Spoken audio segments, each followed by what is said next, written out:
अस्सलाम वालेकुम दोस्तों, मेरा नाम डॉक्टर अली असगर है और आज की इस वीडियो में हम डिस्कस करने जा रहे हैं कार्बोहाइड्रेट की डेफिनेशन को और साथ ही साथ कार्बोहाइड्रेट की क्लासिफिकेशन को भी आज की इस वीडियो में डिस्कस करने जा रहे हैं। याद रहे ये डिस्कशन एमडीकेड पॉइंट ऑफ व्यू से है, जिसके लिए आपकी पहले बेसिक जो है वो अच्छी होगी तो ये आपको एडवांस लेक्चर जो है वो समझ में आएंगे। तो आज के इस लेक्चर को शुरू करने से पहले आपसे एक मरतबा रिक्वेस्ट करेंगे कि अगर आपने अब तक हमारे इस चैनल को सब्सक्राइब नहीं किया जो कि सिंध बोर्ड टीचिंग के नाम से है, तो काइंडली आज ही आप हमारे इस चैनल को सब्सक्राइब करें और साथ ही साथ बेल आइकन को लाजमी क्लिक करें ताकि हमारी अपलोड करता तमाम इंपॉर्टेंट वीडियोस की नोटिफिकेशन भी आपको रिसीव होती रहे। तो आइए हम स्टार्ट करते हैं। ऑर्गेनिक कंपाउंड, कार्बोहाइड्रेट की डेफिनेशन सबसे पहले डिस्कस करेंगे। Organic compounds that are polyhydroxy aldehyde or polyhydroxy ketone. अब देखिए यहाँ वर्ड है ऑर्गेनिक कंपाउंड। ऑर्गेनिक कंपाउंड वो होता है जिसमें कार्बन का होना जरूरी है। वो ऑर्गेनिक कंपाउंड जिसमें क्या हो, पॉलीहाइड्रोऑक्सी। पॉलीहाइड्रोऑक्सी का मतलब ये OH है ना, ये कहलाता है हाइड्रोऑक्सिल ग्रुप। हाइड्रोऑक्सिल ग्रुप तो हमने कहा वो ऑर्गेनिक कंपाउंड जिसमें क्या हो, एक से ज्यादा हाइड्रोऑक्सिल ग्रुप हो, यानी हाइड्रोऑक्सिल ग्रुप की तादाद एक से ज्यादा हो या वो एल्डिहाइड हो। अब एल्डिहाइड जो है वो उन्हीं स्टूडेंट को समझ में आएगा जिन्होंने ऑर्गेनिक केमिस्ट्री में एल्डिहाइड वाला लेक्चर हमारा डिटेल में अटेंड किया है। इसी तरीके से या वो पॉलीहाइड्रोऑक्सी क्या हो, कीटोन हो। और change to such substance on simple chemical transformation as hydrolysis, oxidation और reduction are known as carbohydrate. भाई कार्बोहाइड्रेट जो है वो क्या है, वो ऑर्गेनिक कंपाउंड है जो क्या है, दैट आर पॉलीहाइड्रोऑक्सी, जिसमें OH ग्रुप की तादाद जो होगी वो एक से ज्यादा होगी, यानी मल्टीपल हाइड्रोऑक्सिल ग्रुप होंगे जिसके साथ एल्डिहाइड। देखें एल्डिहाइड ग्रुप जो है ऑर्गेनिक केमिस्ट्री में हम क्या पढ़ते हैं, जिसमें कार्बन के साथ ऑक्सीजन डबल बॉन्ड बनाता है। कार्बोनिल एक तरफ अल्काइल ग्रुप की चेन होती है और एक तरफ क्या होता है, हाइड्रोजन।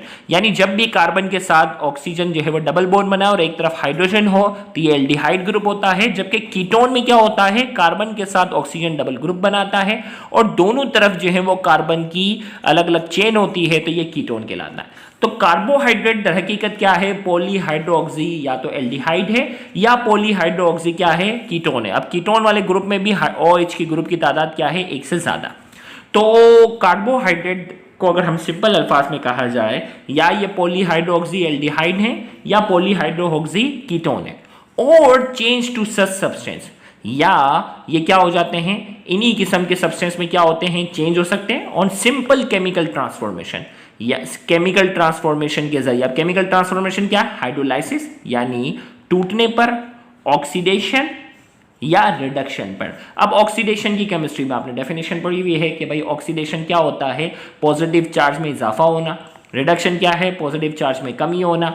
या ऑक्सीडेशन की हमारे पास डेफिनेशन क्या है, इलेक्ट्रॉन का रिमूव होना। रिडक्शन में क्या है, इलेक्ट्रॉन का ऐड होना। या ऑक्सीडेशन की एक और डेफिनेशन है, हाइड्रोजन का चले जाना। रिडक्शन का मतलब है हाइड्रोजन का ऐड हो जाना। ऑक्सीडेशन का क्या है, ऑक्सीजन का ऐड हो जाना। रिडक्शन का मतलब है ऑक्सीजन का चला जाना। तो ये चार डेफिनेशन है ऑक्सीडेशन रिडक्शन की। तभी मैंने कहा कि इस डेफिनेशन को समझने के लिए थोड़ी सी बेसिक होना जरूरी है। तो इन शॉर्ट भाई कार्बोहाइड्रेट्स क्या हैं, दर हकीकत वो ऑर्गेनिक कंपाउंड हैं जो पॉलीहाइड्रोऑक्सी एल्डिहाइड होते हैं या पॉलीहाइड्रोऑक्सी कीटोन होते हैं, या ये वो कंपाउंड होते हैं जो सिंपल केमिकल ट्रांसफॉर्मेशन के जरिए पॉलीहाइड्रोऑक्सी एल्डिहाइड बन जाते हैं या पॉलीहाइड्रोऑक्सी कीटोन बन जाते हैं। अब ये सिंपल केमिकल ट्रांसफॉर्मेशन क्या है, हाइड्रोलाइसिस टूटकर, या ऑक्सीडेशन के जरिए, या रिडक्शन के जरिए। तो ये दर हकीकत डेफिनेशन थी कार्बोहाइड्रेट्स की। अब क्लासिफिकेशन ऑफ कार्बोहाइड्रेट्स की अगर हम बात करते हैं, carbohydrates are commonly known as sugar और सैकराइड्स। कार्बोहाइड्रेट को सिंपल अल्फाज में शुगर या सैकराइड्स कहते हैं because more familiar carbohydrates have sweet taste. Carbohydrate को सैकराइड या शुगर इसलिए कहते हैं कि ज्यादातर जो कॉमन कार्बोहाइड्रेट्स हैं उनका जायका क्या होता है, स्वीट टेस्ट, मीठा जायका होता है।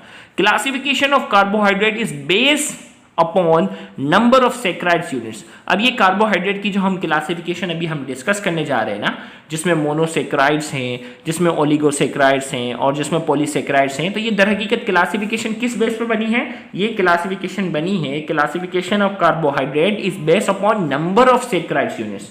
भाई कितने सैकराइड्स यूनिट है, इस बेस पर इसकी बाकायदा क्या बनी है, क्लासिफिकेशन बनी है। अब आइए इसको हम डिस्कस भी करते हैं। Carbohydrates are generally classified into 3 groups. अब 3 ग्रुप में जाकर हम इसको क्लासिफाई करते हैं। एक हमारे पास कहलाते हैं मोनोसैकराइड्स, मोनो का मतलब एक, जिसमें एक ही सैकराइड का यूनिट होगा। ओलिगो, ओलिगो का मतलब था फ्यू, चंद, जिसमें चंद सैकराइड्स की यूनिट होंगे। एंड पॉली का मतलब क्या होता है, मेनी, पॉलीसैकराइड्स। तो अब इन तीनों की हम कंपैरिजन पढ़ते हैं, मोनोसैकराइड्स, ओलिगोसैकराइड्स और पॉलीसैकराइड्स में बेसिक क्या डिफरेंसेस हैं वो आज की इस वीडियो में डिस्कस करेंगे। और फिर मोनोसैकराइड्स को हम डिटेल में डिस्कस करेंगे, फिर ओलिगोसैकराइड्स को डिटेल में डिस्कस करेंगे और फिर पॉलीसैकराइड्स को भी हम डिटेल में डिस्कस करेंगे। मोनोसैकराइड्स क्या है, they consist of single saccharide unit, इसमें जो है वो एक ही सैकराइड का यूनिट होता है। ओलिगोसैकराइड में क्या है, they are compose of 2 to 10 saccharide unit, इसमें जो है वो 2 से लेकर 10 सैकराइड यूनिट होते हैं। पॉलीसैकराइड्स में क्या, they are compose of more than 10 saccharide unit, इसमें 10 से ज्यादा सैकराइड यूनिट होते हैं। यानी अगर एक ही सैकराइड का यूनिट है तो मोनोसैकराइड्स। ओलिगोसैकराइड्स जो है इसमें अगर इसको तोड़ते हैं तो 2 से लेकर 10 तक सैकराइड के यूनिट मिलेंगे, और अगर 10 से ज्यादा मिल जाते हैं तो वो पॉलीसैकराइड कहलाता है। मोनोसैकराइड्स की अगर हम बात करते हैं, they are the simplest carbohydrates, ये क्या है, सिंपलेस्ट, जितने भी कार्बोहाइड्रेट्स हैं ना सबसे सिंपलेस्ट जो है वो मोनोसैकराइड्स हैं। Therefore they can not be further hydrolyse, ये मजीद जो है वो टूटने की सलाहियत नहीं रखते, मजीद अगर इनको तोड़ेंगे तो फिर वो कार्बोहाइड्रेट वाली प्रॉपर्टीज इसके अंदर नहीं रहेंगी। ओलिगोसैकराइड्स की अगर हम बात करेंगे, they have less complex structure, इनका स्ट्रक्चर जो होता है वो बहुत ज्यादा कॉम्प्लेक्स नहीं होता। So upon hydrolysis they yield at least 2 and maximum 10 monosaccharides, इनका स्ट्रक्चर जो है वो ज्यादा कॉम्प्लेक्स नहीं होता, लिहाजा इनको जब भी हम तोड़ते हैं तो कम से कम 2 और मैक्सिमम 10 तक मोनोसैकराइड्स के हमें क्या मिलते हैं, यूनिट मिलते हैं। वही डेफिनेशन वाली बात आ गई। पॉलीसैकराइड्स क्या है, they have highly complex structure, इनका जो स्ट्रक्चर होता है वो बहुत ज्यादा कॉम्प्लेक्स होता है। सो अपॉन हाइड्रोलाइसिस दे यील्ड एटलीस्ट 11 मोनोसैकराइड यूनिट्स, इनका जो स्ट्रक्चर है वो बहुत ज्यादा कॉम्प्लेक्स होता है, लिहाजा जब भी इनको हम हाइड्रोलाइसिस करते हैं, तोड़ते हैं, दे यील्ड एटलीस्ट 11 मोनोसैकराइड्स। यानी देखो 10 से ज्यादा होने चाहिए ना, तो कम से कम कितने मोनोसैकराइड्स के मिलेंगे, कम से कम 11, और ज्यादा से ज्यादा यहां कोई लिमिट मौजूद नहीं है। मोनोसैकराइड्स की अगर हम बात करते हैं, they are highly soluble in water, पानी के अंदर जो है वो हाईली सॉल्युबल होते हैं। ओलिगोसैकराइड्स की बात करेंगे, they are less soluble in water, ये पानी के अंदर जो है वो लेस सॉल्युबल होते हैं। पॉलीसैकराइड्स की अगर हम बात करेंगे, they are generally insoluble in water, polysaccharides जो है वो क्या है, इनसॉल्युबल इन वाटर, पानी के अंदर सॉल्युबल नहीं होते। मोनोसैकराइड्स की अगर हम बात करते हैं, they are sweetest among all carbohydrates, ये भाई ये जो है ना ओलिगो और पॉली, इन तीनों में अगर कंपैरिजन की जाए सबसे ज्यादा मीठे जो होते हैं वो मोनोसैकराइड्स होते हैं। तो they are sweetest among all carbohydrates, तमाम कार्बोहाइड्रेट्स में सबसे ज्यादा स्वीटेस्ट हैं। और ओलिगोसैकराइड्स की बात करेंगे, they are less sweet in taste, अगर मोनोसैकराइड से कंपैरिजन करेंगे तो ये इतने ज्यादा मीठे नहीं हैं। और पॉलीसैकराइड्स की अगर हम बात करेंगे, दे आर टेस्टलेस, इनका जो है वो कोई जायका नहीं होता पॉलीसैकराइड्स का। तो यहां जाकर आज की इस वीडियो में हमने कार्बोहाइड्रेट्स की डेफिनेशन को डिस्कस किया, और हमने मोनोसैकराइड्स, ओलिगोसैकराइड्स और पॉलीसैकराइड्स में क्या बेसिक डिफरेंस है वो हमने डिस्कस किया। फिर इंशाल्लाह अगले आने वाले लेक्चर में हम मोनोसैकराइड्स को डिटेल में डिस्कस करने जाएंगे, तो उस लेक्चर को देखना मत भूलिएगा। Thank you very much, Allah Hafiz.